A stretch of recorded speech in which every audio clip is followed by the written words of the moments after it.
히스테리 연구 봅니다. 이론적인 고찰 보겠습니다. 비정상적인 정서 반응이 이 비정상적인 정서 반응은 중앙에 의해서 통제가 되지 않는 것이죠. 이러한 비정상적인 정서 반응이 자생적으로 일어났을 경우에만 히스테리성이라고 할 수가 있다. 여기서 브로이어가 우리의 그 몸을 전기 시스템과 비유를 하고 있습니다. 신경계는 서로 연결되는 하나의 전체로 이루어져 있죠. 그래서 이 신경계의 여러 지점에 저항이 존재하는데 이 흥분이 고르게 분포되어 있지 않다라고 하는 것입니다. 이 정서 흥분이 중앙에 의해서 통제되고 조정이 되는데 이 정상적으로 이 정서는 발산이 됩니다. 그런데 너무 강한 흥분은 조정이 되지 않는 거죠. 그래서 원시적인 움직임으로 발산된다라고 할 수가 있습니다. 그 갓난 아이들이 막 몸을 버둥거리면서 우는 형태라든지 또는 히스테리 발작이라든지 이런 것들은 그 원시적인 움직임으로 그 흥분이 발산이 되는 것이죠. 정서를 부활시키는 회상 때문에 그러한 반응이 일어나지 않았더라면 회상으로 인해 원래의 정서를 부활시켰을 것이다. 그러한 반응이 일어나지 않았더라면 비정상적인 정서 반응이 일어나지 않았더라면 회상으로 인해 원래의 정서를 부활시켰을 것이다. 그래서 이 비정상적인 정서 반응이 바로 히스테리의 그 특성이라고 할 수가 있습니다. 이 정서를 부활시키는 이 정서는 이때 이 정서는 너무 강한 흥분을 말을 하는 거죠. 그래서 원래 강한 감정이 얽혀 있던 그 관념이 일어나면 그때의 그 감정도 다시 살아나게 됩니다. 이 회상으로 인해서 그래서 이 정서로 못 들어가고 히스테리는 바로 이 흥분을 그 증상으로 쏟아버린다라고 하는 것입니다. 이 감정이 바로 에너지인데 이 감정, 흥분이죠. 이 감정이 바로 신체로 흘러나간다라고 하는 것입니다. 우리 신체가 이 감정을 우리가 감정을 그대로 느끼고 있어야 되는 거죠. 이 감정을 담아야 되는데 바로 말초 흥분으로 이 대뇌 흥분이 말초 신경 그 흥분 말초 자극으로 말초 흥분으로 흘러나가 버리기 때문에 감정을 내가 담을 수가 없다라고 하는 것입니다. 그래서 이 감정이 에너지인데 다 그냥 쏟아버리게 되는 것이죠. 그래서 우리 몸은 계속 전기 시스템처럼 열화학 반응, 전기 반응이 일어납니다. 그리고 우리 몸의 흥분이 일어날 때 이 충동 감정이 올라오는 거죠. 그리고 이 대뇌 흥분이 올라와서 우리 몸 전체를 순환하게 됩니다. 그래서 이때의 그 흥분 에너지, 충동, 그 감정 에너지를 상대하는 기술이 바로 건강의 수준이라고 할 수가 있습니다. 이 모욕의 순간에 이 외부 자극인 거죠. 그때의 심리적 반사가 완전하게 일어났다면 회상을 했을 때 훨씬 적은 흥분량을 수반했을 것이다. 그런데 이 모욕의 순간에 이 자극의 순간에 자아가 적절하게 반응할 수 없었다라고 하는 것입니다. 그래서 이 흥분량이 회상에 의해서 계속해서 그 원래의 강한 흥분이 삐져나온다라고 하는 것이죠. 그 에미폼 부인의 그 남편 사후에 그 시댁 식구들의 반응, 그리고 또 루시의 그 집주인이 루시를 향한 그 분노 폭발에 그 루시가 그때 대응하지 못했죠. 그리고 카타리나의 그 숙부가 했던 그 행동들, 이런 그 강한 감정 충동을 경험할 때 히스테리는 이 반응의 기술이 모자랐다라고 하는 것이죠. 심리적인 반사를 못했다라고 하는 것입니다. 그럴 때 히스테리가 나온다. 감정이 얽힌 관념에서 비롯된 흥분이 신체적 현상으로 전환이 된다. 이 감정이 얽힌 관념, 자, 일반적으로 감정은 그 시간이 지나면서 흥분량이 감소합니다. 감정이 소산이 되죠. 자, 그런데 이 감정이 얽힌 이 관념은 연상에서 분리되어 있기 때문에, 의식에서 밀려나 있기 때문에 전혀 고려의 대상이 되지 못하고, 자, 우리가 지난 일을 이렇게 생각함으로 인해서, 되새김질함으로 인해서 감정이 빠져나가는데, 자, 이런 따라 없어지는 과정을 거치지 못했다라고 하는 것이죠. 그래서 시간이 지나도 그 전체 감정이 그대로 보유된다라고 할 수가 있습니다. 그래서 정상적으로 방출돼야 될 이 감정이 방출되지 못하고 신체 증상으로 계속해서 그러니까 비정상적인 반사가 되풀이 되는 것이죠.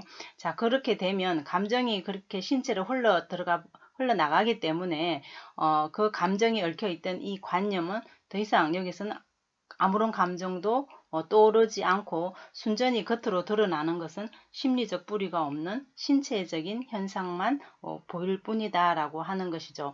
그래서 이 대뇌 흥분이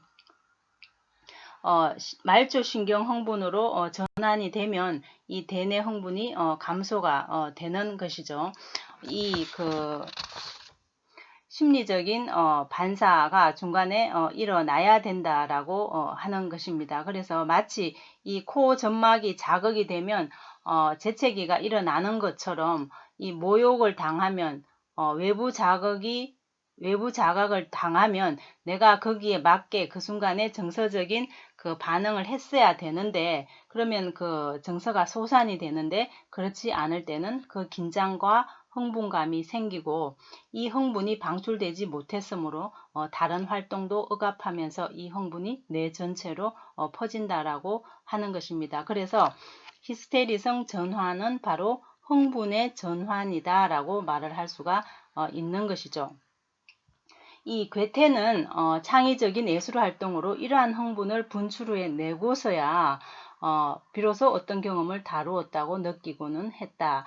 자, 이 반사, 이 예술 활동이 일어나지 않았더라면 이 흥분 속에서 고통이 지속되었을 것이다. 자, 이 창의적인 예술 활동, 이것이 바로 노동이 감정을 담아내는 반사였다라고 하는 것입니다. 그래서 이 대뇌 흥분과 말초 통로의 그 흥분 과정 이 사이에 정서에 의해서 조정되는 이러한 과정이 있어야 된다라고 하는 것이죠.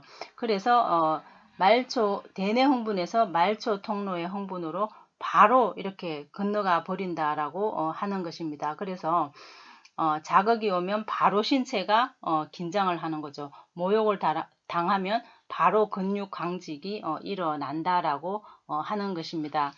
이 정신분석은 반응 기술의 정신과학이라고 할 수가 있습니다.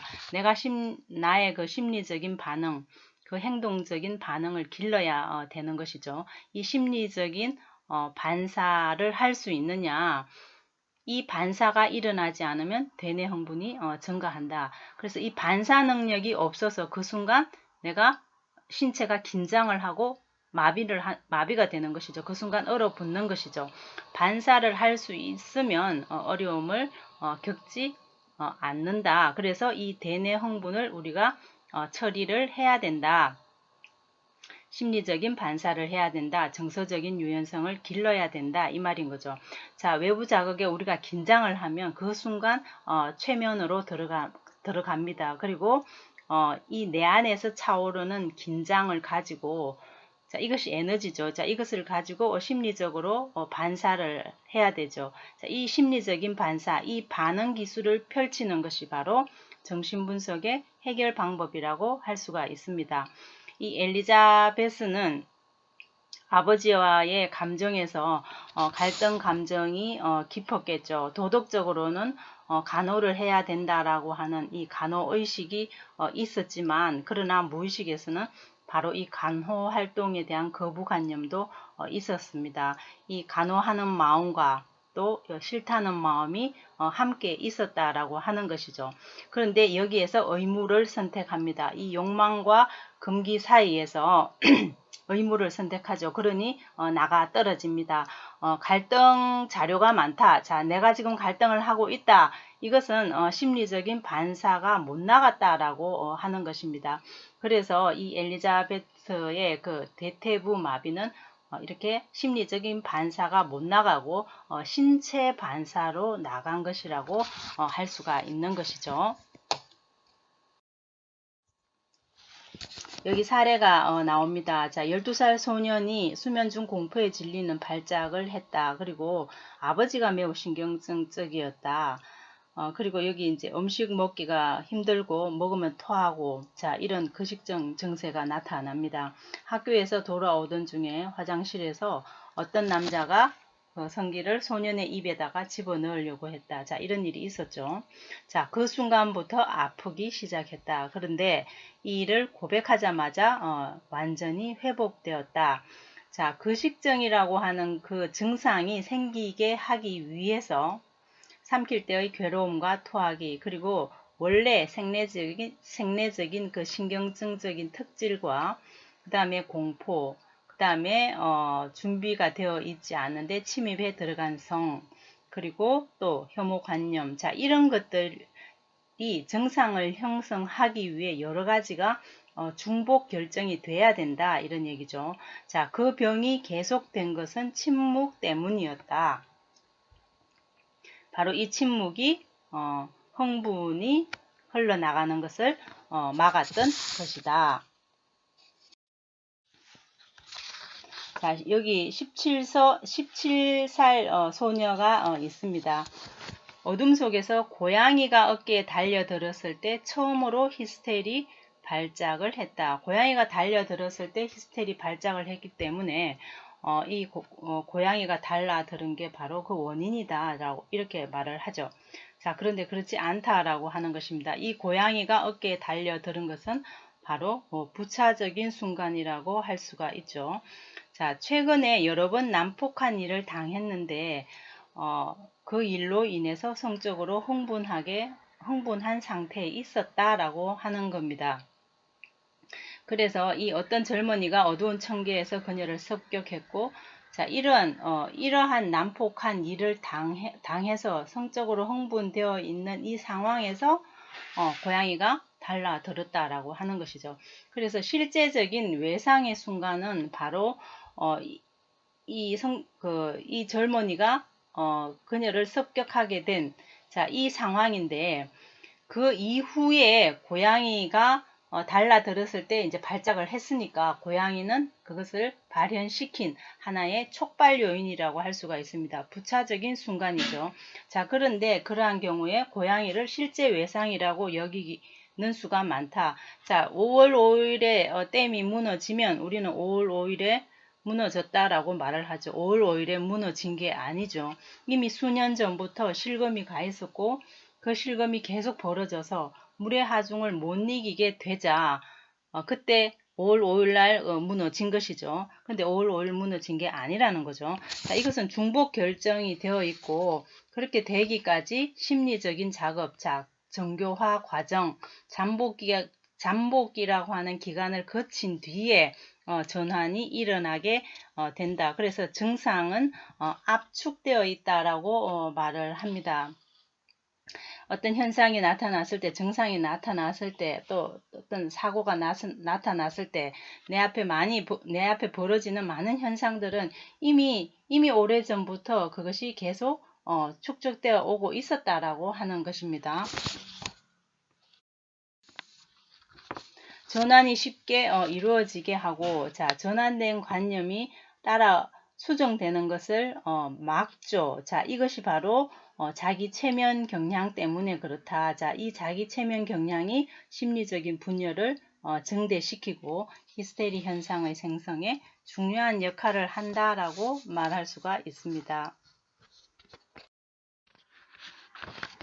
무의식적인 관념과 의식에 들어오지 못하는 관념, 그래서 이 의식에 들어갈 수 있는 관념하고 들어갈 수 없는 관념이 항상 나란히 존재합니다. 이 마음이 두 부분으로 나뉘어져 있다라고 하는 것이죠. 마음의 분열, 자, 우리가 이 순간에 명료하게 의식되는 내 의식 말고 다른 관념이 우리에게 지금도 계속 작용을 하고 있습니다. 우리가 살아가는 동안 하는 모든 행위가 그런 전의식적 관념에 계속적으로 영향을 받는다라고 할 수가 있죠. 자, 식사 도중에 격렬한 감정을 느꼈는데 소산하지 못했다. 그 후에 먹으려고 할 때마다 자, 토하는 증상이 나옵니다. 자, 이 구토증은 감정이 재생되어서 서술되고 반응된 이후에야 사라진다. 먹으려 할 때마다 관련된 기억이 되살아난 것은 아니었던 것이, 자, 이 의식에서 관련된 기억이 되살아나지 않았던 것 뿐이지 내 몸은 기억하고 있었고, 자, 이 기억이 무의식 속에서는 계속 활동하고 있었다라고 하는 것입니다. 그래서 이때는 구토의 주의를 완전히 빼앗겼고, 자, 신체 반사로 나가버린 거죠. 자, 기억은 그리고 감정이 없는 상태였기 때문에 의식에서 우리가 기억을 할 수가 없었다라고 하는 것이죠. 이 대뇌 흥분이 신체로 말초신경으로 흘러가 버렸다는 거죠. 흥분이 신체적인 총량으로 전환이 되었다라고 하는 것입니다. 자, 이렇게 히스테리는 분열 기제를 사용합니다. 자, 이런 이중인격을 갖고 있는 거죠. 이런 인격, 저런 인격. 그래서 루시의 집주인, 어른. 자, 이 양립할 수 없는 루시가 봤을 때 두 장면이 있는 거죠. 그 집주인의 그 다정한, 그 촉촉한 눈빛, 의지가 된다라고 말했을 때의 그 촉촉한 눈빛과 그 다음에 그 이후에 그 분노 폭발하는 그 공포 긴장과, 자, 이것이 양립할 수 없는 두 장면이 함께 있는 거죠. 이것이 의식의 분열을 가져오고 이것이 콤플렉스로 자리를 잡는 거죠. 자, 이 도덕적인 사람은 이 자아가 거부하는 것이 있는 거죠. 이 도덕과 윤리적인 입장에서 욕망의 힘과 도덕의 힘이 충돌을 일으킵니다. 자, 도덕성이 많다라고 하는 것은 책임감이 강하다라는 얘기죠. 자, 이 성실한 사람들. 그 안나오는 사회 사업가였습니다. 그리고 루시는 또 가정교사 역할을 책임지고 맡아서 아이들을 잘 돌보고 있었죠. 또 카타리나는 숙부의 집에서 식당 일을 잘 도우면서 또 그 식당 일을 주도했었습니다. 에미폰 부인은 경영에 관한 일을 잘했죠. 엘리자베트는 아버지 병간호 역을 잘 하고 그 다음에 집안의 아들 역할을 합니다. 자, 이 모두가 이 십자가를 짊어진 사람들이라고 할 수가 있습니다. 이 도덕성이 확보되었기에 히스테리를 얻은 것이라고 할 수가 있죠. 심리적인 그 활동이 나뉜 예에 여기서 보면 이 발작 동안에 의식적인 자아가 꽤 멀쩡했다고 시인하면서 자신이 행하고 있던 그것들을 다 이 자아가 다 의식을 하고 있다라고 하는 것입니다. 자, 또한 의지가 조금만 있었더라면 발작을 억제했을 수도 있으리라고 믿으며, 자, 그런데 그러한 것에 대해서 비난을 하죠. 그런데 다음 발작이 오면 의식적인 자아는 통제를 하지 못한다라고 하는 것입니다. 그래서 심리적인 활동의 일부가 의식에 접근할 수 없고 지금 마음의 분열이 되어 있는 것이죠. 자, 내가 그렇게 그때 행동하지 않을 수도 있었잖아요. 자, 이렇게 해놓고 막 자책하는 것입니다. 이 자아가 우리 그 며칠 전번 시간에 봤던 그 자아의 어떤 상당 부분, 자아가 의식과 동일한 것이 아니죠. 이 자아의 상당 부분이 무의식적인 부분이었습니다. 그리고 이들을 자아의 무의식적인 부분과, 자, 이들을 통제하게 된 부분이 나란히 있게 된다라고 하는 것입니다. 의식적이고 깨어있는 자아의 사고 관념하고, 자, 이 무의식에 존재하는 이 관념과 나란히 있는 상황에 처해 있다. 이 마음의 분열이라고 할 수가 있습니다. 프로이트는 그 분열에 근저해 있는 것은 효율성의 과잉이다라고 이야기를 하죠. 이 과도한 정신적인 그 활동성을 가지고 있다. 그래서 이 정신 에너지의 충만성으로 인해서 이 과도함이 비효율성을 초래한다라고 이야기를 하고 있죠. 이 두 개의 상이한 관념의 흐름이 습관적으로 공존한다. 이 히스테리성 분열은 건강한 사람의 이중자아의 비견이 된다. 그리고 유체면 상태는 정상적인 공상에 비견된다. 자, 이렇게 이야기를 하고 있는데 이 마음의 분열과 관련해서 자네는 샤르코의 제자이죠. 이 마음의 분열과 관련해서 자네가 하는 말이 히스테리 환자는 그 선천적으로 정신의 그 취약성을 가지고 있는 사람이다. 약한 정신의 소유자들이다 라고 말을 합니다. 그 정신 기능이 정상의 기준에 못 미친다 라고 이야기를 하고 있죠. 자, 그런데 이 프로이트는 이 의식의 분열은 환자가 그렇게 정신적으로 취약해서 약한 정신을 가지고 있어서가 아니다.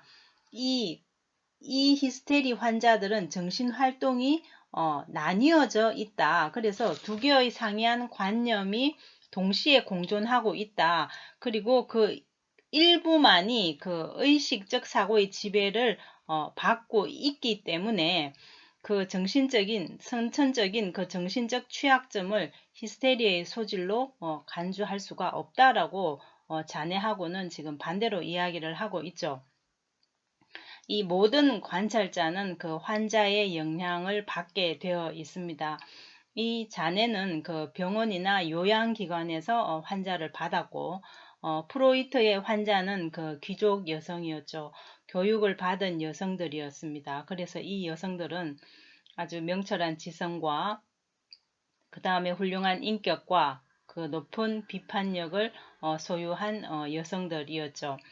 이 히스테리의 그 시조라고 할 수 있는 그 성 테레사는 아주 훌륭한 능력을 가진 천재 여성이었다라고 할 수가 있습니다.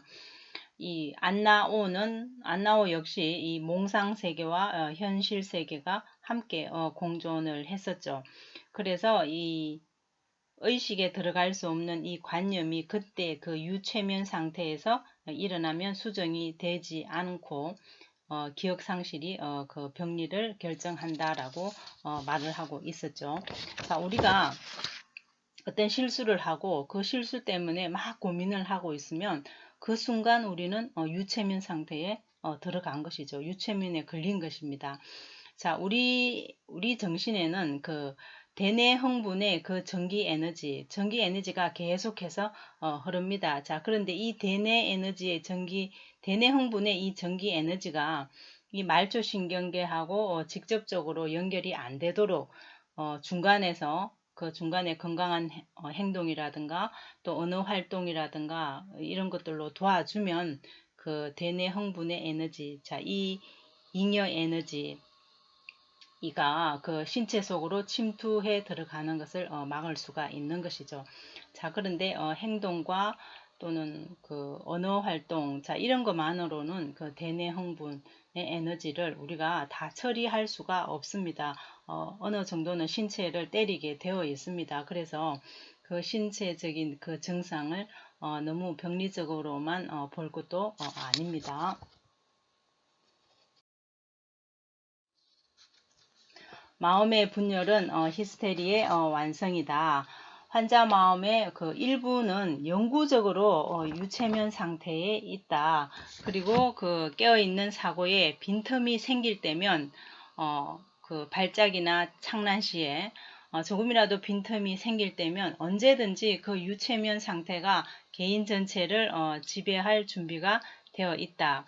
그 미신이 많았던 그 시대에 히스테리 환자들이 악마의 시였다고 믿었는데 그 악마가 바로 마음의 분열이다. 그래서 이 깨어있는 의식에서 고립된 정신, 자, 이 고립된 정신이 환자를 지배한다라고 그 악마가 환자를 지배한다라고 말을 했는데, 자, 그 정신은 환자에게서 환자의 자아에서 그 고립된 정신이 아니라 바로 환자 자신의 일부이다라고 이야기를 하고 있습니다. 그래서 이 중에서도 바로 또 성적인 절정감이 바로 가장 이러한 상태를 마음의 분열을 만들어낸다라고 이야기를 하고 있죠.